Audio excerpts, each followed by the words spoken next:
Get from, Doug, how does it feel when you bring someone back that's gonna free in a box in about T-minus 10 minutes? Can't buy that feeling. No, you can't, man. My name's Keith, and I'm the founder of SANSU, and I'm welcome to everybody that's come here today.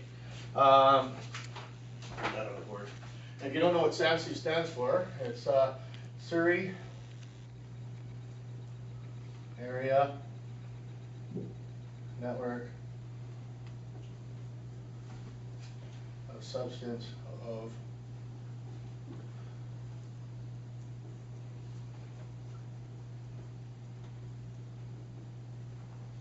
substance users. So then if you go down the crossword puzzle, it goes this way. Oops, without me. Sorry. How's that? My name's Keith. Yeah, awesome. Okay, we got that handled? Okay, good. All right, so what we'll do is we'll start in with what we do at the beginning is we say, okay, well, what brought you here, how you found out about it, and you can take a blank one back to your class and fill one out, okay, and then you become an associate member. You just right up in the top, you write associate. Okay, the pen's here, so help yourself, pick one. Not that one, no, just joking. Wednesday at 9 I'm seeing her. Not. Oh, okay, yeah. Oh, yeah, okay. One because she's going on holidays. Over here. You got? All right, here we go. Good. There we go. Okay, so all right, so here's something else you guys might want. Okay, I only got one copy, I think, of that. Okay, so anyways, what we do is SANSU Surrey Area Network of Substance Users. We've been running around for 7 years, and just a little backdrop about myself. Not that it matters much, but and giving back. I have a master's degree in counseling psychology, and my buddy here, Earl, is one of my colleagues. So, anyways, we decided to, well, not necessarily Earl, but he's on the board, but give back and sort of. SANSU is about a bunch of lowering barriers and raising the quality of life of people that are extremely marginalized, right? The people that go without the most, that need the most help, and social, like you can see, all right? So if we go through this sort of membership thing, is like the bottom part is what you circle is what, things that your, general support, things like that, education resources, a bunch of stuff, right? You can come here for all sorts of reasons. I don't care. But when I cleaned up, I went to, I did volunteer work at Vandu, downtown. So I well aware of the downtown east side. And then I was one of the directors of the Fraser Health Region for drug war survivors, which is the BC Association of Drug War Survivors, which is a spawn child of Vandu, which they, Livingston, if you know anything about Vandu, has a meeting out in Abbotsford. No, nothing? Okay, Google Vandu, write that on the back of your... And BC Yukon Association of Drug War Survivors are, and Hugh Lampkin is one of the guys on the board.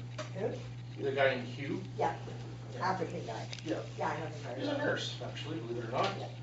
So anyways, so what we do is we go around the room and we start with who you are and how you got here or why you're here. I'm a substance user and I'd like to get back to the community and Yeah. keep it on top of things. How many people have you reversed overdoses, Dougie? 131. 131 people?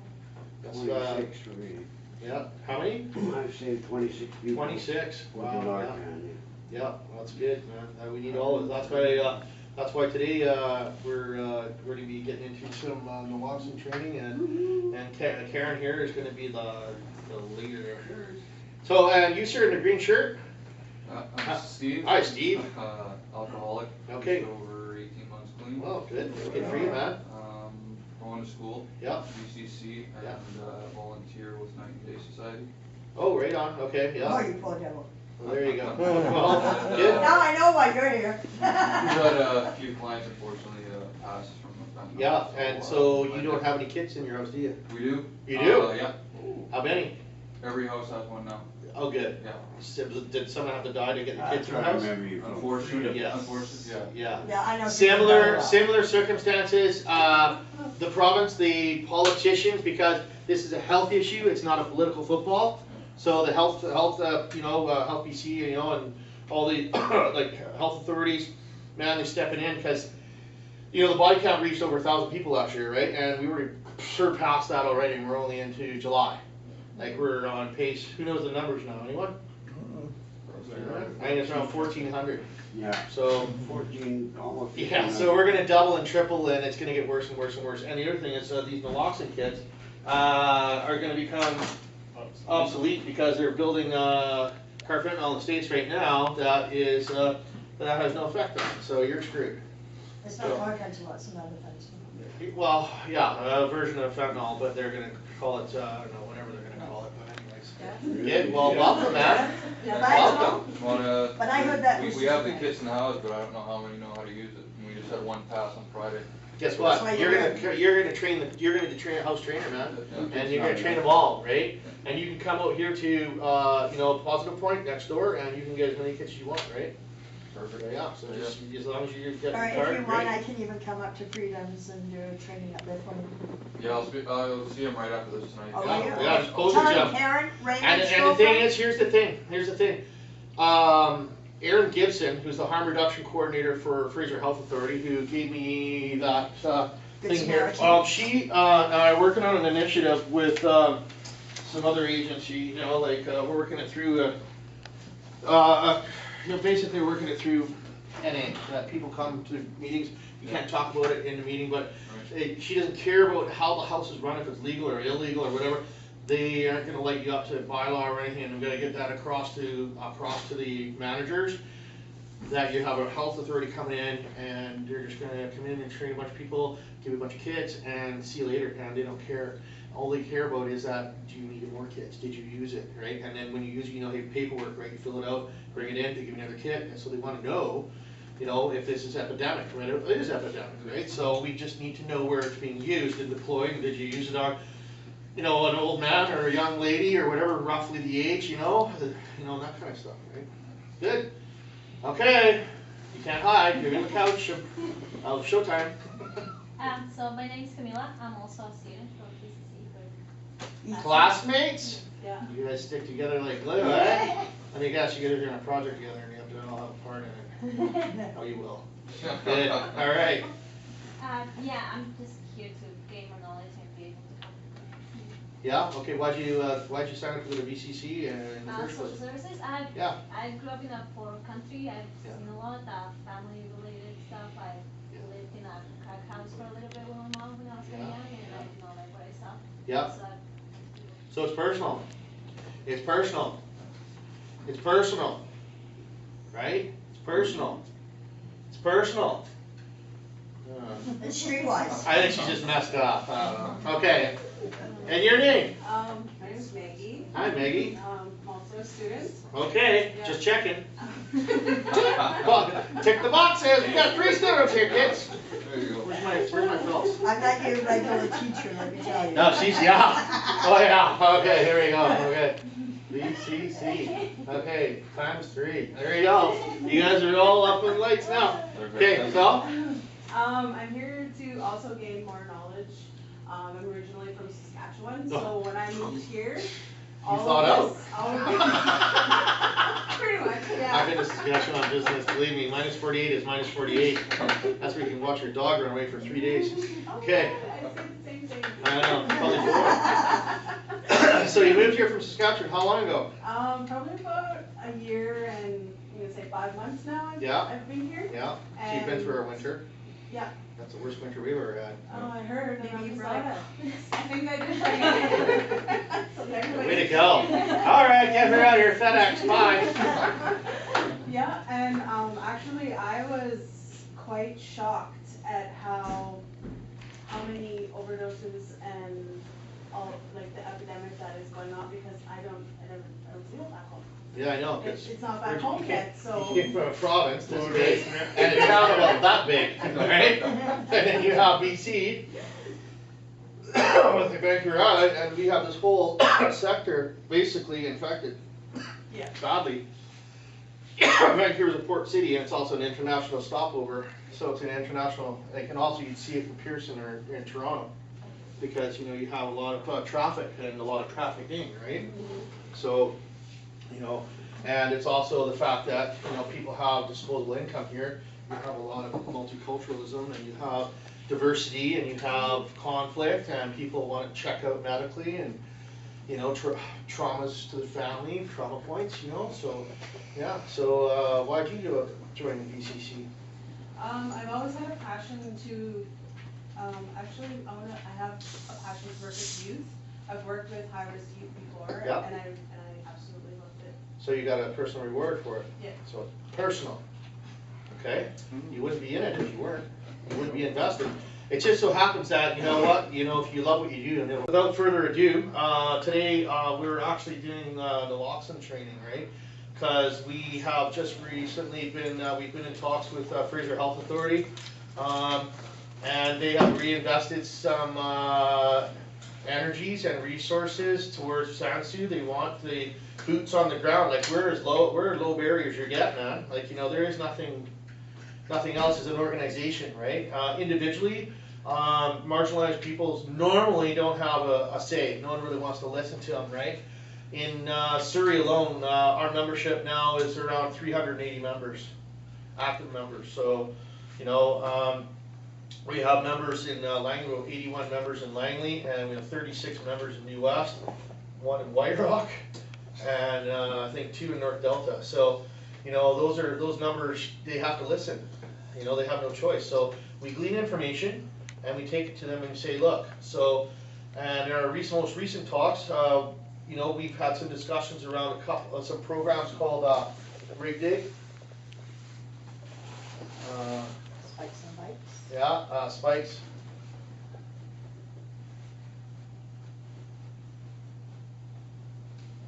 Okay, you need to Google this, spikes on bikes, because it's already happening in downtown. Okay, Vandu is running it with Portland Hotel Society, right? So, and we're mimicking it out here in Fraser Health, okay? So you need to understand that what it is harm reduction materials, and we pay up here to go for 4 hours, a backpack full of harm reduction materials, and drive up to Johnny who's under his cedar tree on 15th Avenue and see if he's okay and breathing air and does he need any stuff. And then you take a box and you take his old stuff and disappear. So it's like a mobile harm reduction supply outreach, right? Checking on people and stuff. So that's something that we're not taking it over from anybody. Okay, my correction, I stand corrected. Because I think there's been some words going around that we're working with the Lookout Society, and that's abundantly clear here and now today, that we're working with them, and we're going to augment and we're going to work with in partnership for Rig Dig and for Spikes on Bikes and a few other programs, right? We're not taking it from them, we're working with them. Everybody got that? Okay, good. It's on film now. So, anyways, because I think we started to upset the apple cart, and I think the original information came from me bad, where, you know, it came to roundabout way, it came through some people that were doing Rig Dig, and they're wondering, well, am I still going to have this? Because when they go out, they get paid. They get paid $10 an hour to go out and, you know, tongs in a bucket and pick up rigs and stuff and bring it back, right? So, you know, we're going to put more people on the street, because now if we're working together with them, we can have more teams, more, you know, longer hours, or not longer hours, but more opportunities, right? You know, so have an afternoon shift. Different areas. Bigger, yeah, more outreach, right? You do Rig Dig on bikes, right? So, anyways, I think I've burned enough time talking about stuff. Any questions about me or SANSU or how to access it? I think you have to friend it on Facebook, but I'm going to change the controls. That's another thing that's very key, because for the last 7 years we've kept it closed because of intrusions.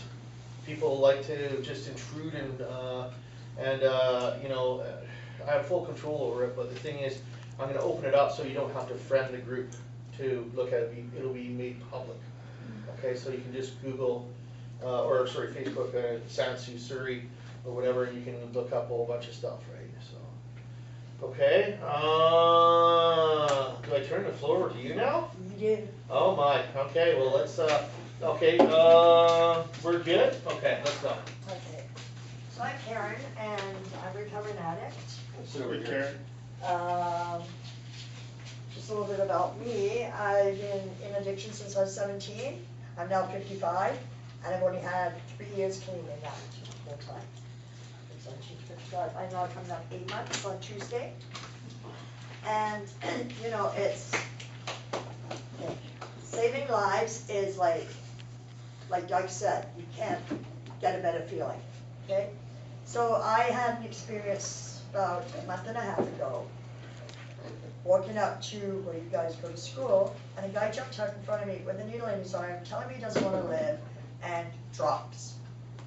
So my first reaction is, walk over, look at the guy, they should just let you die, right?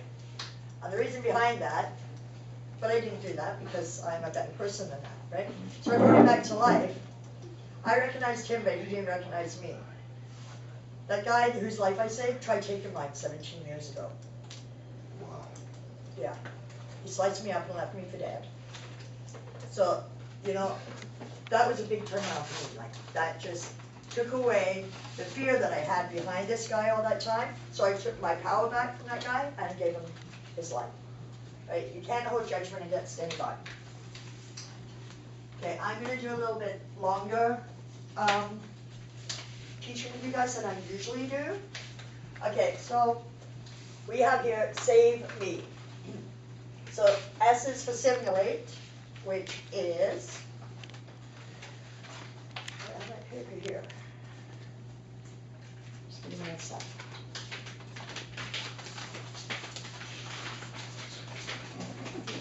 I know I'm bad. Actually, it's over there. I'll blame these guys because I had to set it by myself. Okay. So stimulate. First thing that you want to do when you go over to somebody is to shout at them. Okay? Can I help you? No, I think I'm late. For what? Come on, Are you I'm here for just the starting. SANSU meeting now? For Just like starting. the locksmith training? Yeah. Yeah, come on in, man. Here. Okay. Come So see, you come wanna see, shout at the person, Reed first. Hey, Come see. hey, right? Okay, and at that point, you want to give them a sternum rub. Now, I'm going to tell guys that I do not recommend giving a girl a sternum rub.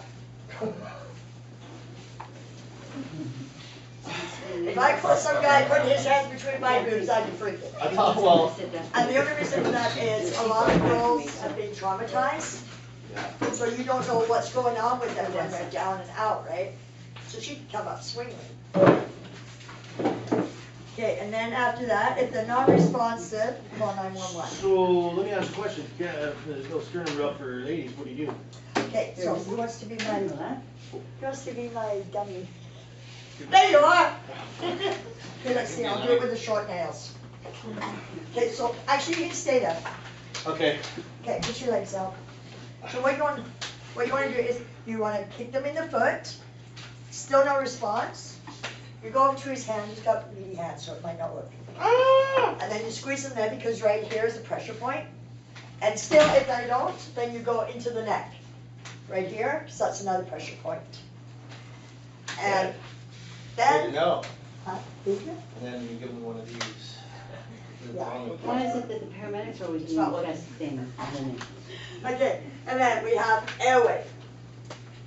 So with the airway, you want to check the mouth. This one we'll put down in. Okay.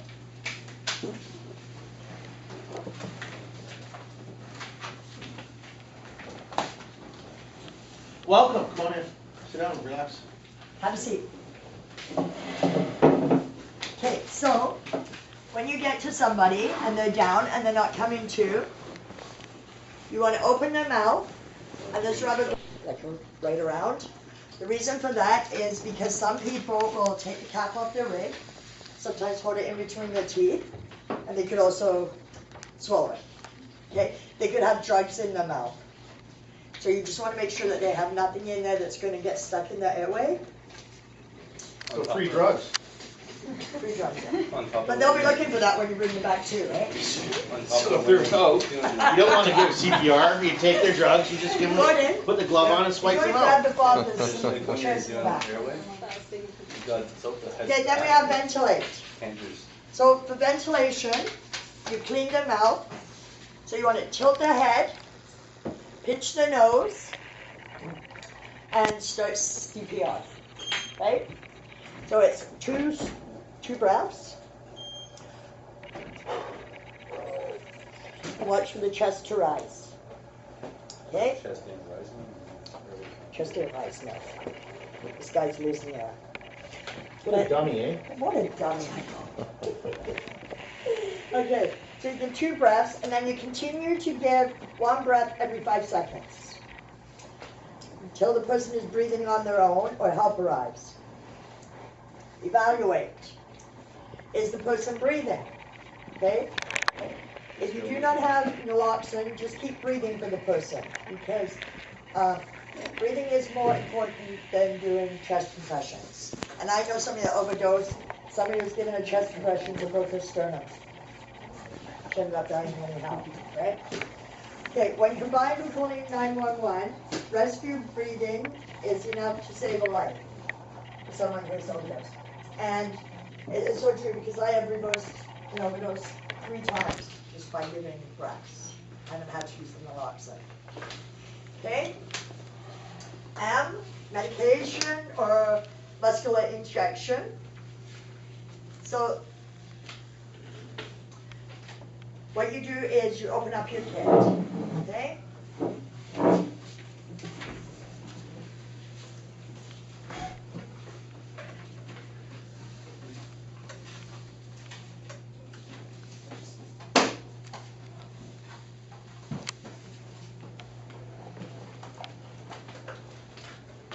So this is your ampule. This isn't a real one. This is just water. Okay, so you got your ampule of naloxone.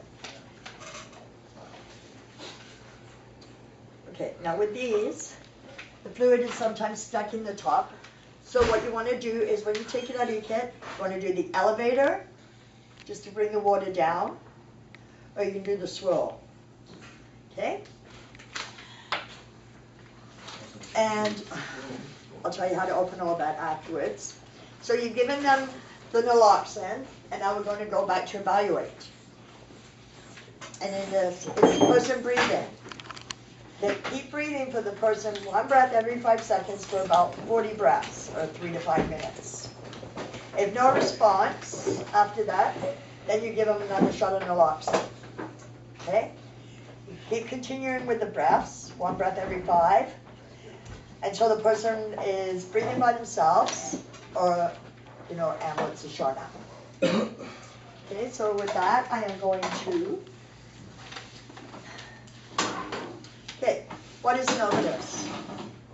Anybody? Huh? Okay, an overdose is when the body is overwhelmed by the exposure of a toxic amount of substance or combination of substances.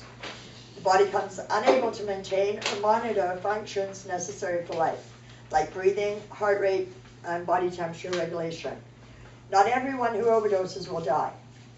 However, there will be long-term medical impacts from overdose, such as brain damage from lack of oxygen.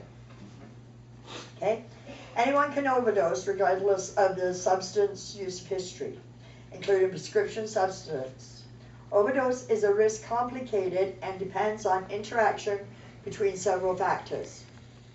Overdose risk can increase or decrease depending on the substance taken. However, the substance is taken, the setting where it occurs, characteristics of an individual, risk is very individualized. So do you know how somebody can overdose, right? What is the factors of them overdosing when the tolerance is low? Death. Yeah. Okay, so for somebody that's never used dope before, they're at risk of overdosing. Okay? People that have been to jail or in detox, they come out and they use, they're at risk. People with health conditions, they're at risk of overdosing. Okay? If you're getting a new batch of drugs, there's another risk. Okay? So what are some of the things that you think people can overdose on? Anybody? Coke, fentanyl, heroin. Anything and everything. Okay, so you overdose on anything that's a depression. So like opioids such as heroin, fentanyl, morphine, methadone, Percocet, Dilaudid, codeine, T3s, oxycodone, Suboxone, Demerol, and opium. Okay?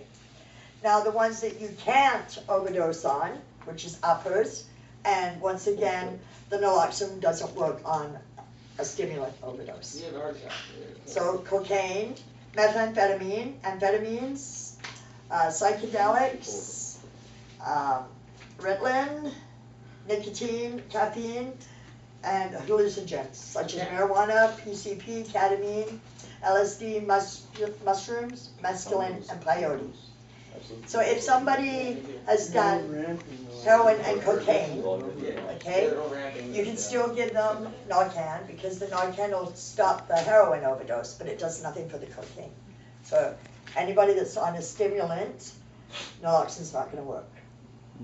Okay? Just breathe mainly for them. And, As long as you're breathing. okay, risk factor. Okay, so the substance that's taken, taking more than one substance, including alcohol and over-the-counter prescription medications, over a short period of time, subsequently increases overdose risk. So if you're taking like pills from the doctor that are downers, and you take fentanyl, it makes the risk higher for an overdose, because it's two downers working together.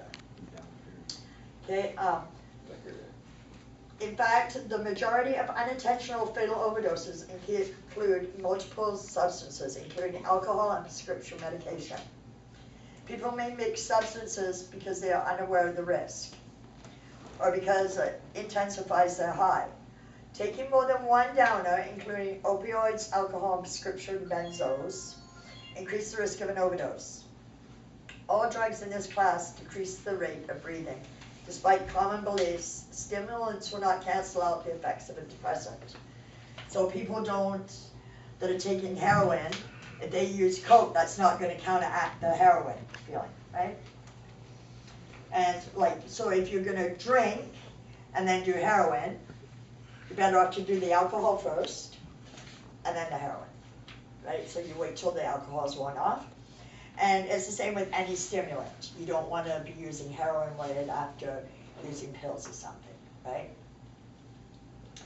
Okay, and the quantity taken. An overdose can occur if the drugs taken, including alcohol, build up faster than the body can break them down, metabolism, or someone is unaware of how long a specific drug lasts in the body, okay?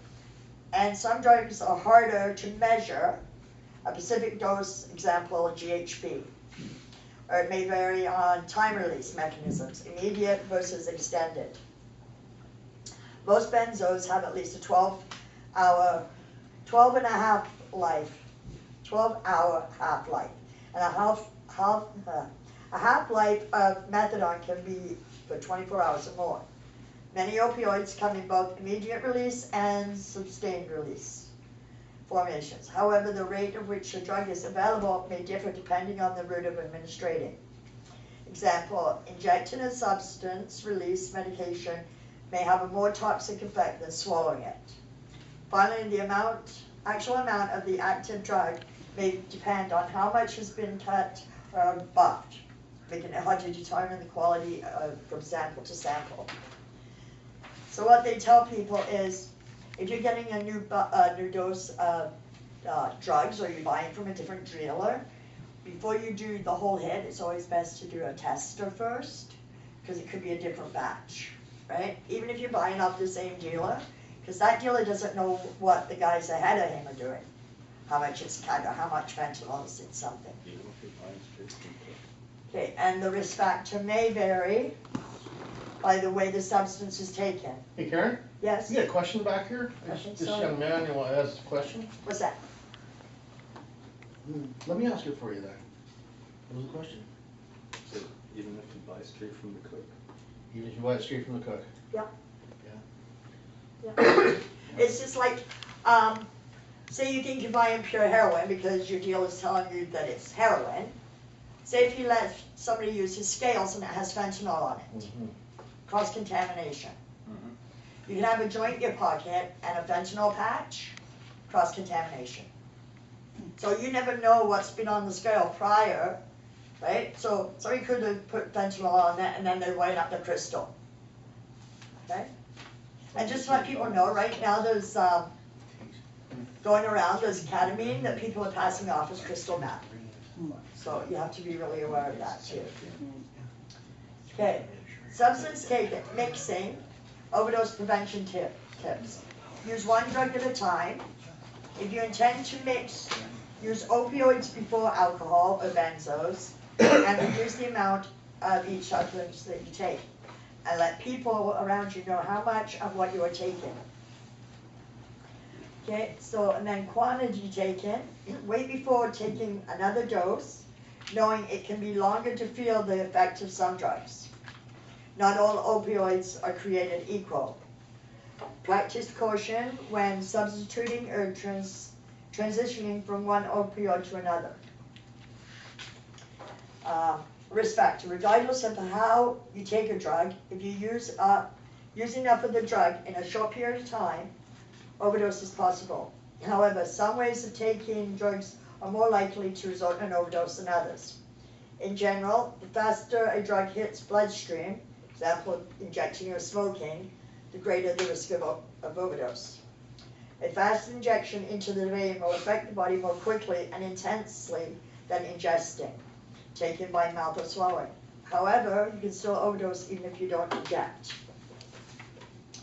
And I've been telling people that, you know, yeah, it's great that we have a safe consumption site. They need a safe smoking area too, safe ventilating area for people that do smoke it.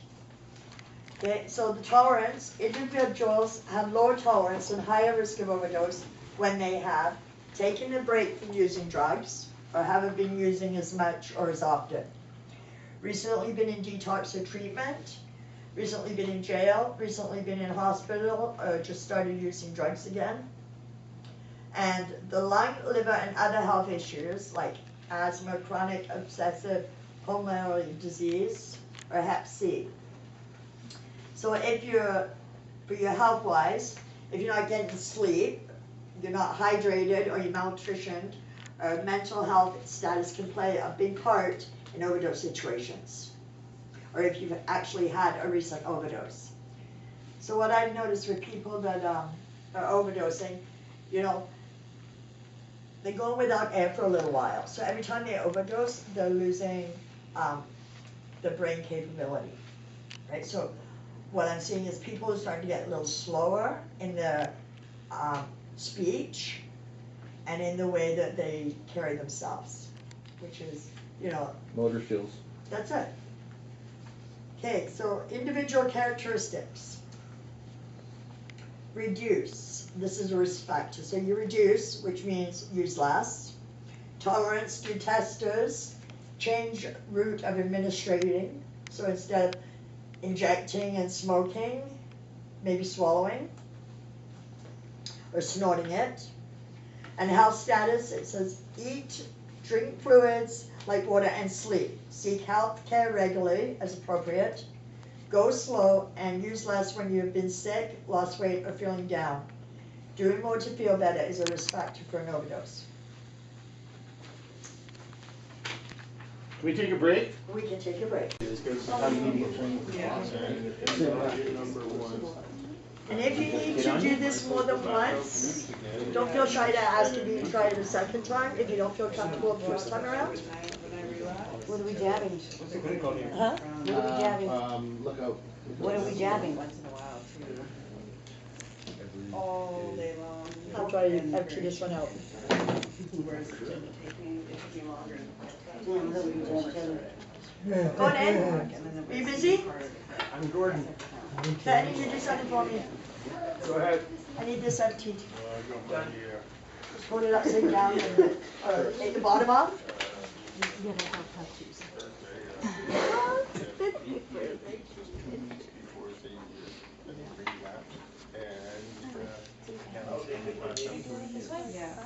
So like, worked his ass back to get where he was. It's a lot better for him. He's realizing that, holy shit, it is the most important. Thank you. Are you doing it, Doug? Oh, you already know. I've done it so many times.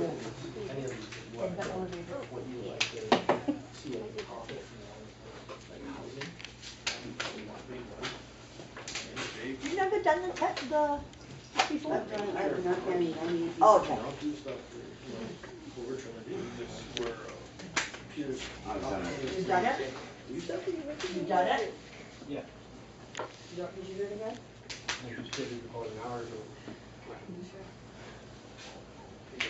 Okay, naloxone. Is that the live stuff or is that water? Water.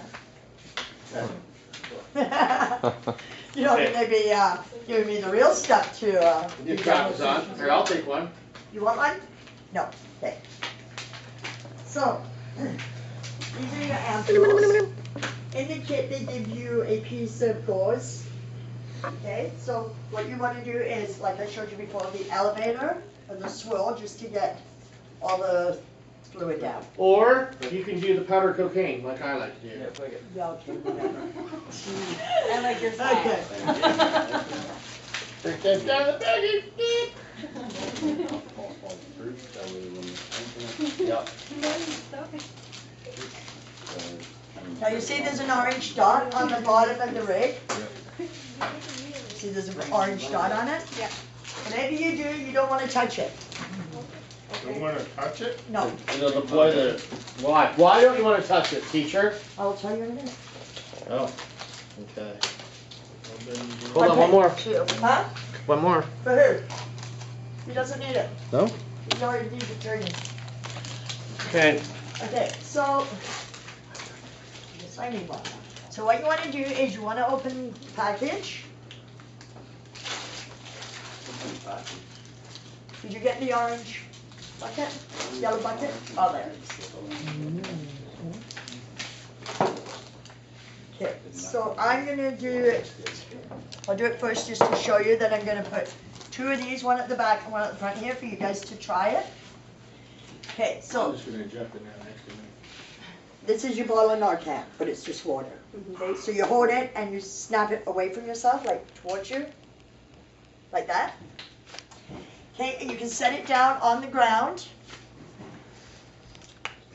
Take off your cap, but when you're, okay, so what you want to do is hold it on the sides of the, just to bring it up a little bit. And then you put it into the vial and just pull up without touching the orange spot, because otherwise, if you touch the orange, your needle's going to disappear. Yeah. Put it into the vial. It doesn't matter if you're, okay, just hold it and suck it up until you hear it gurgle.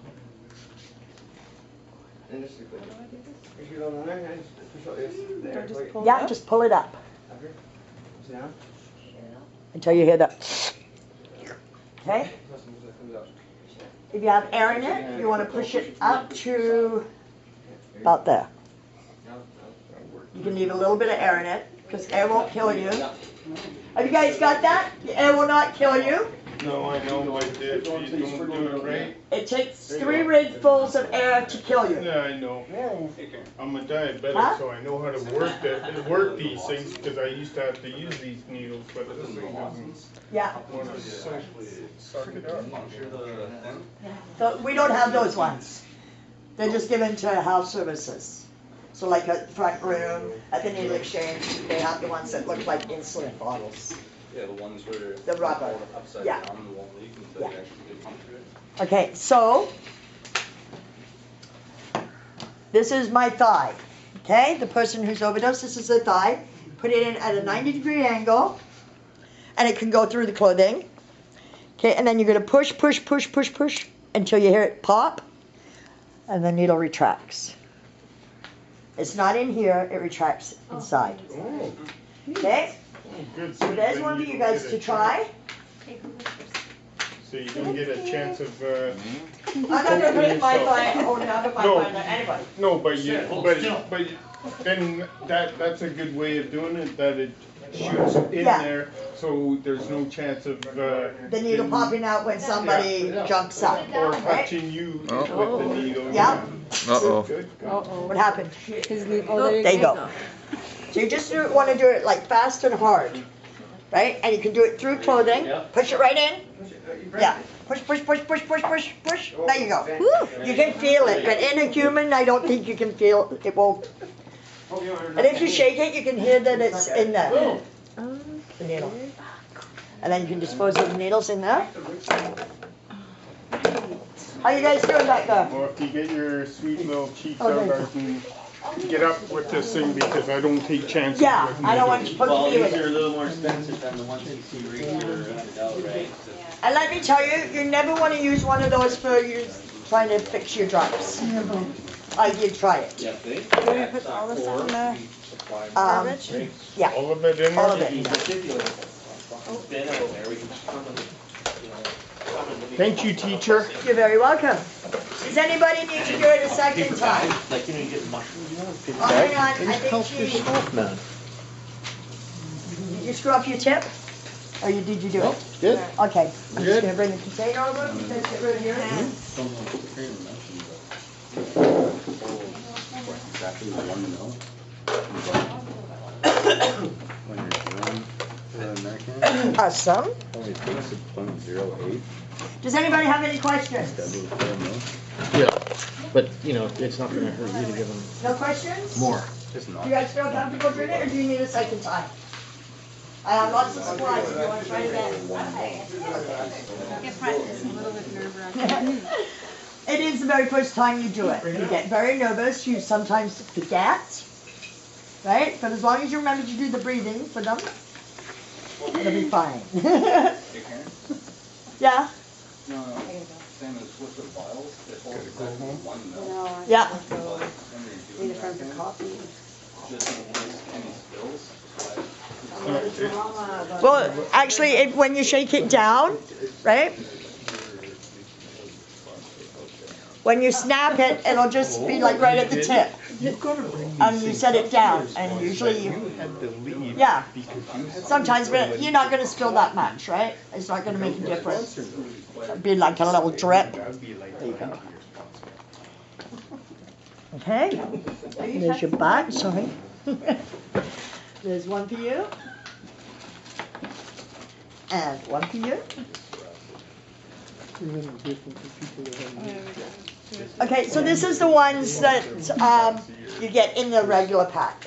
It's a vial that looks like this. It's like, well, I just said it, insulin. Okay, and it's got the rubber on the top. And I believe these ones hold 4 milligrams. Yeah. Yeah, 4 milligrams, and those only hold 1 or 2. Okay, you should not, like, you should wait 3 to 5 minutes in between each naloxone shot that you give them, right? And you want to make sure that they're not just sleeping, because some people have been Narcan and they're only sleeping, right? Because they're hard to wake up if they've been up for a few days and they've got sleep deprivation, right? They could just be in a good sleep and not OD. They're not OD, they're just drunks. And yeah, and drunk people too. Oh, It will not work on see, drunk that people. was easier the second time. Yeah, it is, right? You feel more comfortable. Usually we use oranges.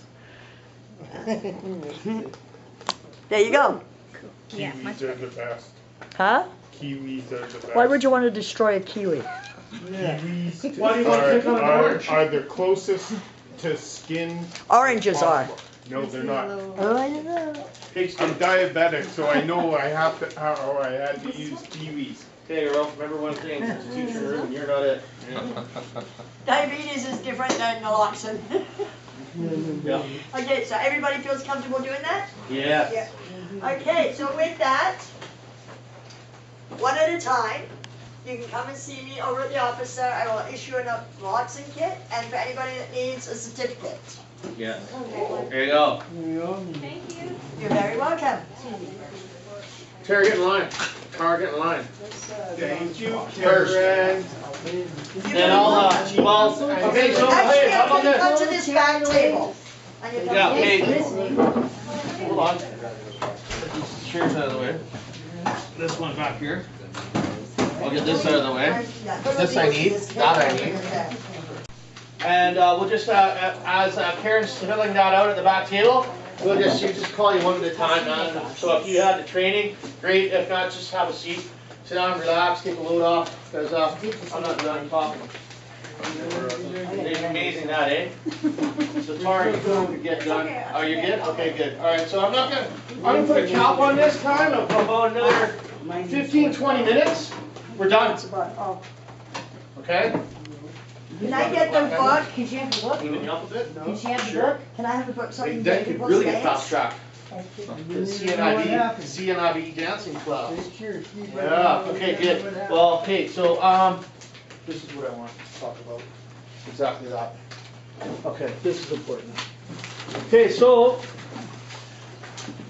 when you got warrants, when you've gone probation, when you have things that are going on in your life and your friend goes down, right? You get one. You'll get one. Here, I'll take one across there. Okay, this is what I want you to talk about because this is new. This is new as of July 18th. Okay, so today the 24th. So 24 minus what is 18? 6, right? So 6 days ago, right? So this is a new law. Okay, and it's become law, and they fought it all the time because, you know, no one wants to stick around when your buddy's overdosing. Thank you. Because guess what? Popo comes and does what? And takes your, if you have anything on you, they what? Arrest you. And if you got any warrants, they arrest you, right? So guess what? What does this say? Does anybody want to read this? Tara, can you read? Okay, good. I thought you had skills. Okay. The Good Samaritan Drug Overdose Act. Louder, we don't want to hear this shit. The Good Come on up Samaritan. here. Come on, there you go. There you go. Now you got the class. There you go. The Good Samaritan Drug Louder. Overdose Law is now law. The law says if you are at the scene of an overdose and you or someone else calls 911 to get medical assistance, you are not to be charged with simple possession of your own personal use of an illegal substance. You are also not to be charged for breach of probation or parole relating to simple drug possession. If you suspect an overdose, call 911. Calling 911 saves lives. Good job. Way to go. High five. Way to go. Yes. Right? You want to comment on that, Steve? No, you want to comment on that? Give a warrant though. They still take you off that though. Nope. Nice shot. New law. Yeah, no, they can't. Carry this shit with you. So the cop pulls up and say my girl. Carry this with you. He's not taking me. They can't take me. They can't take you to jail. It is law. No, if he has a warrant for his arrest, you say.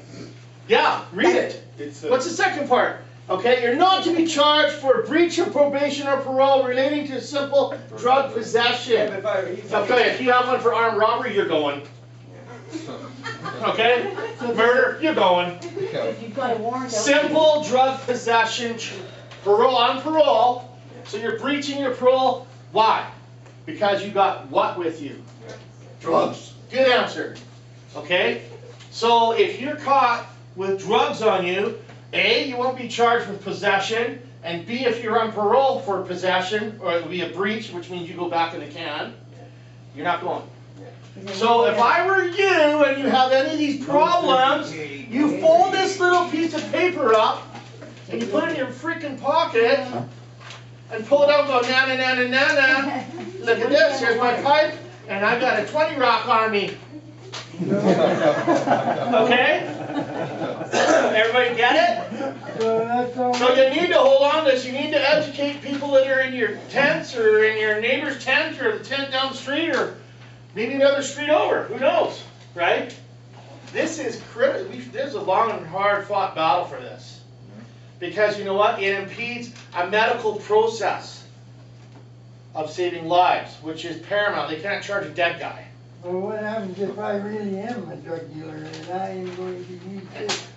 Good. Got it on you right now. Well, guess what? Because, because guess what? The reason is he's helping your ass off the ground, right? So if a drug dealer or a priest or a doctor or whoever or, you know, doesn't matter who you are. No, It's the Good Samaritan. Good Samaritan law, bro. I didn't even use it on him, we're just faking, he's just coming around. You're now. faking it? Well, you should both go to jail for faking. He's coming around, he's a good after this guy. Well, yeah, well, then you should punch him in the face as you go down, buddy, because I'm gonna go to jail if you don't. There you go. Did you? Yeah, okay? Did anybody know about this? No, Does anybody like what this says? yeah, Who doesn't like what this says? I'm afraid. Who likes what this says? Who's gonna carry this around with them? Who wants I'm gonna more? tattoo it on Who my wants ass. more of these to hand out? Okay, Karen, you're gonna photocopy these and have them Yes. ready, right, tomorrow, here on the Yep. table somewhere? Yep. Right here in this Easter basket next to the condoms. Yep, but they won't be colored. Yes, that's not condoms. It's a fucking keychain. Steve, what's your last name? Mine, MYNOTT. Okay, Okay, you okay? I gotta get going. I can't, so I don't have light in my attention. I like to feed faster. Okay, all right, don't go yet. Don't go yet. All right, give me, 2 minutes, okay? All right, any questions or concerns about the naloxone training tonight? Nada, no. Did everybody like what we did tonight? Thank you, Karen, Would you again. think you'd come back next meeting, right? We're trying to have them every second week, but, I know that, where are we, actually, the July? next one I can drop off, Where are posted we to you here? guys. We're on the 24th? Yeah, No, So but a anyway, poster for so, our next meeting here. Oh, okay. yeah, so what I'm gonna do is I'll post it on Facebook and I'll put the posters up, but I mean, believe it or not, kids, I actually get vacation time because I have a legit job. So, the first, let's see, the week of August the 4th, will not be having SANSU. August the 10th is my Yeah, that's birthday, when I'm off. So, hold on, I'll tell you right about now. It's coming Sunday? We will have the next SANSU meeting on Monday, August the 14th. Okay? So, 14th, Monday. Okay, and we're going to have it at 7:30, and I'm going to have a guest speaker to talk about all sorts of shit. So I'm going to have somebody here from Fraser Health Authority, and I have someone here from Lookout Society. Okay, and if I have my way, I'll have the heads of both. I should be, have a new address then. And maybe our president might be here that day? Yeah, don't worry. Hey, where is that president? I'm sorry, take a picture of it, take a picture of it. There you go, let's just take a quick picture. Okay, so they'll be posted around. Okay, so, all right, so then we're done. So, the only thing that has to be done is you sign with Karen to get your certificate and your naloxone kit. So you're walking out of here with a kit, so you're armed and dangerous. Okay, and at the end of every SANSU meeting, it's customary that we remove our headgear, stand up, and have a moment of silence for the people who have paid the ultimate price. And in that moment of silence, if you have somebody, a friend that Do I you know, have to do that right now? yeah. That a moment of silence so that the people that you have know that have succumbed to the disease, that just take a moment and share those names with us. We'll take that moment now. Bert, Joe, Brad. Scar, Teresa, Van Orden,